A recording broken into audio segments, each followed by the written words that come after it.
എറണാകുളം ചേന്നമംഗലം കൂട്ടക്കൊല മുൻവൈരാഗ്യത്തോടെയുള്ള കൊടും ക്രൂരതയെന്ന് കുറ്റപത്രം.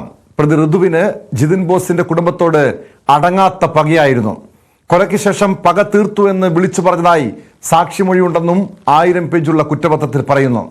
പ്രതി ലഹരിക്ക് അടിമയാണ്, എന്നാൽ മാനസിക പ്രശ്നങ്ങൾ ഒന്നുമില്ല. ആകെ 112 സാക്ഷികളുള്ള കേസിൽ 60 തെളിവ് രേഖകളാണ് ഉള്ളത്. അല്പസമയത്തിനകം തന്നെ വടക്കൻ പറവൂർ മജിസ്ട്രേറ്റ് കോടതിയിൽ അന്വേഷണ സംഘം കുറ്റപത്രം സമർപ്പിക്കും. ഡാനി ഇപ്പോൾ ചേരുന്നു വിവരങ്ങളുമായി. ഡാനി, ഈ സംഭവം നടന്നു 1 മാസത്തിനുള്ളിൽ തന്നെ കുറ്റപത്രം സമർപ്പിക്കുന്നു. അതിവേഗത്തിലുള്ള നീക്കങ്ങളായിരുന്നു, അന്വേഷണമായിരുന്നു ഈ കേസിൽ പോലീസിന്റെ ഭാഗത്തുനിന്നുണ്ടായത്. എന്തൊക്കെ കാര്യങ്ങളാണ് കുറ്റപത്രത്തിൽ ചൂണ്ടിക്കാണിക്കുന്നത്?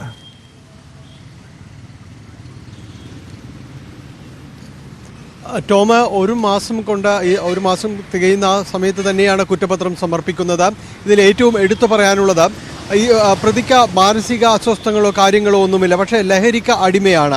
ഇയാൾ കരുതിക്കൂട്ടി ചെയ്ത കൊലപാതകം തന്നെയാണ്. കാരണം ഈ കൃത്യത്തിന് ശേഷം, കൊലപാതകങ്ങൾക്ക് ശേഷം ഇയാൾ വിളിച്ചു പറഞ്ഞത് താൻ പക തീർത്തു എന്നാണ് വിളിച്ചു പറഞ്ഞത്. ഈ ജിതിൻ്റെ കുടുംബത്തോട് അടങ്ങാത്തൊരു പകയാണ് ഇയാൾ കൊണ്ടു നടന്നത്.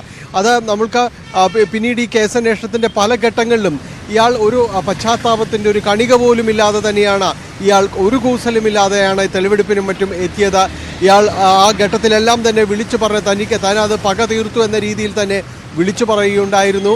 ഇതിൽ ഇയാളുടെ ഏറ്റവും വലിയ സ്റ്റേറ്റ്മെൻ്റ് എന്ന് പറയുന്നത് ജിതിൻ രക്ഷപ്പെട്ടതിലുള്ളൊരു സങ്കടമാണ് തനിക്കുണ്ടായിരുന്നതെന്നെല്ലാം തന്നെ ഇയാൾ പറയുകയുണ്ടായത്. അപ്പോൾ അത്രത്തോളം നിഷ്ഠൂരമായ ഒരു മനസ്സുള്ള ഒരാളാണ്, ഒരു കൊലപാതകിയാണ്. ആ രീതിയിൽ തന്നെയാണ് കുറ്റപത്രവും വ്യക്തമാക്കുന്നത്. 1000 പേജുള്ള കുറ്റപത്രത്തിൽ പ്രധാനമായും തന്നെ പറയുന്നത് ഇയാളുടെ ഈ കൃത്യങ്ങൾ തന്നെയാണ് പറയുന്നത്. മുൻ നിശ്ചയിച്ച പ്രകാരം തന്നെയാണ് ഇയാൾ കൃത്യം നടത്തിയതെന്ന് പറയുന്നു. 112ഓളം സാക്ഷികൾ ഇയാളുടെ ഇത്തരം കാര്യങ്ങളുമായി ബന്ധപ്പെട്ടുകൊണ്ട് ഇയാളുടെ ഈ വിളിച്ചു പറയൽ കേട്ടതും അതോടൊപ്പം തന്നെ ഇവിടേക്ക് എത്തിയതുമായി ബന്ധപ്പെട്ട് ഇത്രത്തോളം സാക്ഷികളെ ഈ കേസുമായി ബന്ധപ്പെടുത്തിയിട്ടുണ്ട്. 60ഓളം തെളിവുകൾ ഇതുമായി ബന്ധപ്പെട്ട് ശേഖരിച്ചിട്ടുള്ളതായും കുറ്റപത്രത്തിൽ പറയുകയും ചെയ്യുന്നുണ്ട്. ഇത് പ്രത്യേക അന്വേഷണ സംഘം അതേ ഡിവൈഎസ്പിയുടെ നേതൃത്വത്തിൽ രൂപീകരിക്കുകയും വളരെ പെട്ടെന്ന് ഇതുമായി ബന്ധപ്പെട്ടുള്ള കാര്യങ്ങളിലേക്കെല്ലാം തന്നെ പോവുകയും ചെയ്തിരുന്നു. എന്തായാലും കേരളം മനസാക്ഷിയെ തന്നെ ഞെട്ടിച്ച ഒരു കൂട്ടക്കൊലപാതകമായിരുന്നു നടന്നത്. ചേന്ദമംഗലത്ത് ഒരു കുടുംബത്തിലെ 3 പേരെയാണ് വെട്ടിക്കൊലപ്പെടുത്തിയത്. അയൽവാസിയായ ഈ ഋതു കൊലപ്പെടുത്തുന്ന 3 പേരെ കൊലപ്പെടുത്തുന്നു. ഇപ്പോൾ ചികിത്സയിൽ കഴിയുന്ന ജിതിൻ്റെ നില ഗുരുതരമായിട്ട് തന്നെയാണ് തുടരുന്നത്. ഇയാളുടെ അച്ഛനെയും അമ്മയെയും ഭാര്യയുമാണ് കൊലപ്പെടുത്തിയത്. ഇവരുടെ കുട്ടികൾ അവരുടെ മുന്നിലിട്ടായിരുന്നു ഈ കൊലപാതകം അരങ്ങേറിയത്.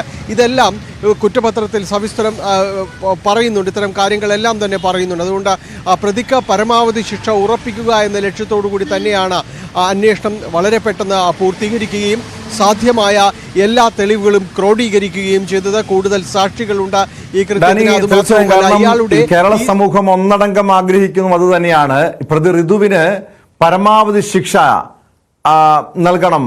അതിനുവേണ്ടിയുള്ള പരമാവധി നീക്കങ്ങൾ പോലീസിന്റെ ഭാഗത്തു നിന്ന് ഉണ്ടാകുന്നുമുണ്ട്. പക്ഷെ ഇവിടെ തുടക്കത്തിൽ ഉണ്ടായ ഒരു ആശങ്ക ഇതായിരുന്നു, പ്രതി മാനസിക പ്രശ്നങ്ങളുള്ള വ്യക്തിയാണ്. ഇതിനു മുൻപ് ചില ലഹരി കേസിലൊക്കെ പിടിക്കപ്പെട്ടപ്പോൾ ഈ ഒരു ആനുകൂല്യത്താൽ, അതായത് താനൊരു മനോരോഗിയാണ് എന്ന നിയമത്തിന്റെ ആനുകൂല്യത്താൽ പലപ്പോഴും ജയിലിൽ നിന്നും പുറത്തിറങ്ങുന്ന ഒരു സാഹചര്യം ഉണ്ടായി. അത് പോലീസിനെയൊക്കെ അറിയിച്ചിട്ട് പോലും ഇയാൾ പലപ്പോഴും നാട്ടുകാർക്ക്, അയൽവാസികൾക്ക് നേരെ കൊലവിളി മുഴക്കിയിട്ടും പോലീസ് നടപടി സ്വീകരിച്ചില്ല. അങ്ങനെ പോലീസിനെതിരെ പോലും വലിയ ആക്ഷേപം നേരിട്ടൊരു കേസാണ്. പക്ഷെ ഇവിടെ പ്രതിക്ക് അത്തരമൊരു മാനസിക പ്രശ്നങ്ങൾ ഇല്ല എന്ന് തന്നെയാണോ പോലീസ് വ്യക്തമാക്കുന്നത്?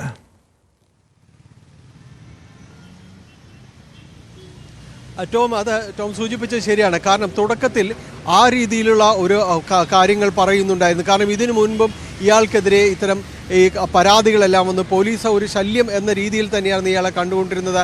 ഈ ലഹരി കേസ് അടിപ്പെട്ട പല സംഭവങ്ങളും ഉണ്ടാകുന്നു, നാട്ടുകാരെ വെല്ലുവിളിക്കുന്നു, പലരെയും ആക്രമിക്കാൻ ചെല്ലുന്നു, ഇതെല്ലാം തന്നെയുണ്ട്. അങ്ങനെ ഒരു മാനസിക രോഗി എന്ന രീതിയിൽ തന്നെ പലരും പറഞ്ഞിരുന്ന അല്ലെങ്കിൽ കരുതിയിരുന്ന ഒരാളാണ് അയാൾ.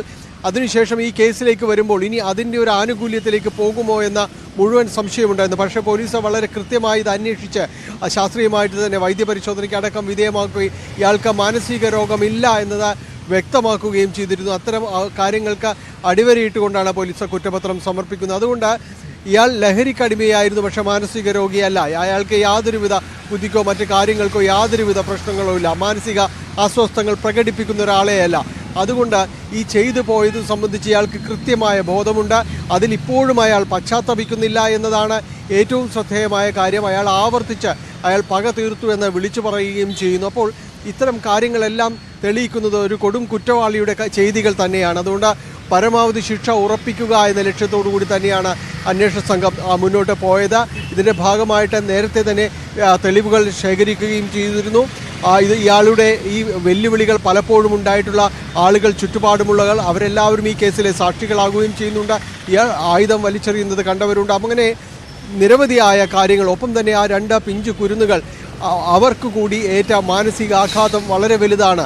അതുകൊണ്ട് അവരുടെ മുന്നിലാണ് അവരുടെ മുത്തച്ഛനും എല്ലാവരും തന്നെ കൊല്ലപ്പെടുകയും ചെയ്യുന്നു. അപ്പോൾ ഇത്തരം കാര്യങ്ങളെല്ലാം തന്നെ കുറ്റപത്രത്തിലേക്ക് വരുന്നു, ഇയാളുടെ ചെയ്തികളെല്ലാം. അതുകൊണ്ട് പരമാവധി ശിക്ഷ ഉറപ്പിക്കുക എന്ന രീതിയിൽ തന്നെയാണ് അന്വേഷണ സംഘം മുന്നോട്ട് പോയത്. ഇന്ന് അല്പസമയത്തിനകം തന്നെ കുറ്റപത്രം പറവൂർ മജിസ്ട്രേറ്റ് കോടതിയിൽ സമർപ്പിക്കുകയും ചെയ്യും. ടോം.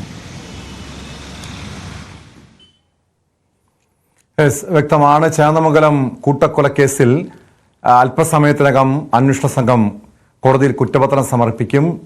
ഈ മരിച്ചവരോടുള്ള പകയായിരുന്നു, ആ കുടുംബത്തോടുള്ള തീർത്താൽ തീരാത്ത പകയായിരുന്നു കൊലപാതകത്തിന് കാരണമെന്നാണ് കുറ്റപത്രത്തിൽ വ്യക്തമാക്കുന്നത്.